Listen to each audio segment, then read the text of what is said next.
You ever walk into a party you weren't invited to and act like you own the place? Well, Meghan Markle did just that. And oh boy, she didn't stop there. Picture this: Kevin Costner's charity concert, a heartfelt night meant to honor firefighters and first responders, suddenly hijacked and turned into the Meghan Markle show. What should have been a low-drama, feel-good evening ended up looking like an episode of Bad Girls Club Royal Edition. The vibe of the night was supposed to be simple. The 8:05 live concert, Santa Barbara's Pride event, was about cowboy hats, barbecue, live music, and honoring real heroes, the people who literally run into flames when everyone else runs out. But instead of being about them, Meghan and Harry's entrance sucked all the air out of the room. And here's the kicker: Meghan wasn't even invited. Last year, she didn't make the list. The year before, she reportedly tanked the mood with her erratic behavior and obsession with snatching the microphone. Kevin Costner probably prayed she'd stay home this time too. But no, Meghan strutted in with Harry by her side and an entourage straight out of a People magazine photo shoot. No Western casual theme, no donation check, just pure entitlement, as if she was launching her own perfume called Royal Intruder. And then it happened. A young woman working the event politely approached Meghan before the show. Her job? To gently inform Meghan that she wasn't scheduled to speak on stage.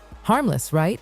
Well, Meghan smiled, nodded, acted like she understood, and then pulled the stunt of the century. According to whispers from witnesses, she swung her free hand and slapped the woman. Not a brush, not an accidental bump, but a handbag-switching deliberate slap. Who does that? Who premeditates an attack over a microphone they were never even offered? Harry's response? Awkward silence. He just stood there, gently placing his hand on Meghan's back as if he was both embarrassed and checking to make sure she didn't pull another stunt. Meghan, meanwhile, clutched his hand like a guilty kid caught red-handed. Her mask had slipped and the crowd knew it. And let's not act like this came out of nowhere. Meghan has a history of staffers quitting on her, whispering about aggression and mistreatment. If she's bold enough to lash out at a charity worker in public, what does that say about how she treats people behind closed doors? This wasn't just one slap, this was a pattern. But oh, the spin machine went into overdrive. People magazine rushed to frame Meghan and Harry as guests of honor, painting her as a doting wife watching proudly from the sidelines. Lies. Anyone who saw it knows Meghan clung to Harry like a barnacle, terrified to let him out of her grip. This was supposed to be a night for firefighters and first responders, yet Meghan made it all about Meghan. Again. And Kevin Costner? Poor man couldn't dodge the drama. Known for his cool, low-drama demeanor, he found his event overshadowed not by the music, not by the cause, but by Meghan's antics. Even the quirky little tidbit about him dating a woman who looks like his ex-wife got buried. Nobody was talking about the cause. Everyone was buzzing about Meghan Markle's slap and iron-clawed grip on Harry's arm. To make things worse, Meghan and Harry didn't donate a dime. No Archwell sponsorship, no charity backing, nothing. Just vibes, entitlement, and their personal photographer Clint Brewer, tailing them like they were shooting the cover of Vogue. Everyone else showed up in Western casual, ready for barbecue and music. Meghan and Harry, they looked like they were heading to a press conference about a scandal. The mismatch was glaring. Her PR team wasted no time either. Within hours, stories were flooding the media about Meghan being graceful, supportive, and stepping aside so Harry could shine.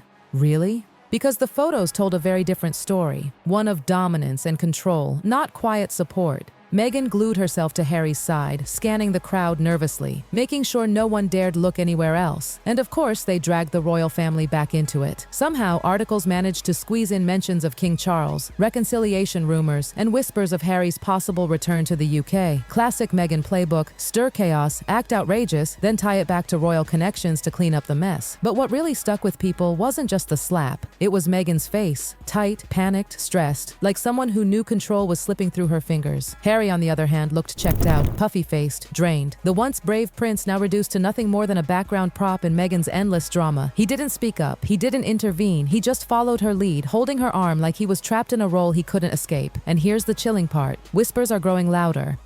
Staffers who once worked for Meghan are starting to talk. NDAs only stretch so far, especially when physical safety gets involved. If the woman Meghan allegedly slapped takes legal action, even a small civil complaint could crack open the floodgates. And once one person steps forward, a dozen more might follow. Behind closed doors, insiders describe a Meghan very different from the glossy magazine covers. Volatile, hostile, ready to explode if things don't go her way. This latest incident might just be the moment everything unravels. Legal action, PR meltdowns, royal distancing, all are on the table now. Meghan's carefully crafted mask has slipped, and people are finally seeing what's behind it. The saddest part? Harry, the man once adored worldwide, the boy who lost his mother and dared to challenge royal tradition, is now stuck in Meghan's shadow. Reports say he's working on a Diana documentary, but even that feels less like healing and more like exploitation, dragging his mother's memory into the whirlwind for a streaming special. And lost in all of this? The firefighters, the first responders, the heroes this concert was supposed to celebrate. Instead of honoring them, the spotlight got stolen yet again. Meghan Markle turned a night about real bravery into another messy headline about herself.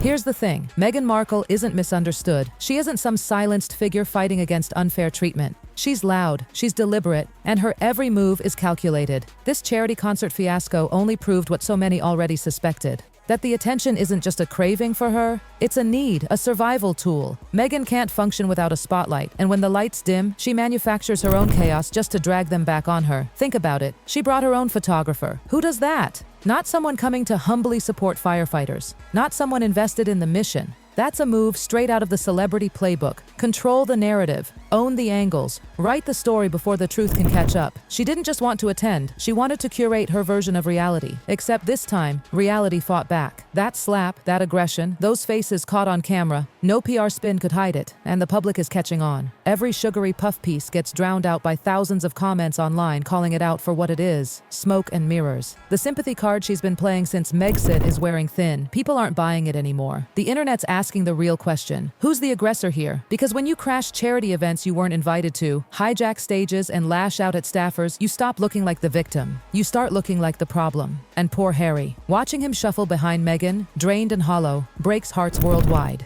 This is the same man who once commanded respect for his service, his vulnerability, his courage in speaking about mental health. Now, he's background noise in Meghan's performance. He looks like a man who doesn't even remember why he's there. A man reduced to silence while the woman next to him scripts the narrative. You can almost feel the crowd's pity every time the cameras cut to him. Once a prince, now a prop. What makes this all so tragic is how easily it could have been avoided. Meghan could have stayed home. She could have supported quietly. She could have let Harry have one night that wasn't tainted with drama. But she didn't. She couldn't. And that's the problem. Meghan Markle doesn't just step into rooms, she dominates them, even if it means burning down the purpose of the room itself. Firefighters, first responders, their story never stood a chance once Meghan walked in. And here's the storm cloud hovering over all this. Lawsuits. Rumors are swirling that the young woman slapped by Meghan is considering legal action. And if that happens, everything unravels. NDAs won't protect Meghan if physical assault is involved. Courts don't care about carefully curated PR narratives. They care about evidence, testimony, and patterns. And Meghan's got patterns all right. Staff fleeing, whispers of mistreatment, public meltdowns. The receipts are piling up. Imagine the domino effect. One complaint snowballs into another. Suddenly former aides, assistants, and palace staff start speaking up. Meghan's carefully guarded image of the misunderstood humanitarian crumbles, replaced by the image people have long whispered about. A woman who lashes out when she doesn't get her way. That's not just gossip fodder, that's career ending. And yet, through all of this, Meghan still looks desperate for approval. It's not even about money or power anymore. It's about applause. She needs the validation. That's why she clings to Harry. That's why she drags along her PR team. That's why she spins every headline back to royal reconciliation, as if invoking King Charles's name is some magic eraser for chaos. It's transparent and it's getting old. The more she tries to control the narrative, the more people see the cracks. Meanwhile, the real tragedy here? The heroes, the firefighters and first responders. They deserve the spotlight. They deserve the cheers, the headlines, the gratitude. But thanks to Meghan's antics, they got shoved into the background. Their night was hijacked, their stories overshadowed by royal drama nobody asked for. Imagine being a firefighter who risked your life in a burning building only to have your tribute night stolen by a duchess throwing shade and, allegedly, throwing slaps. That's not just offensive, it's cruel. And the whispers are only growing louder. Meghan's mask has slipped, and for once the world isn't looking away.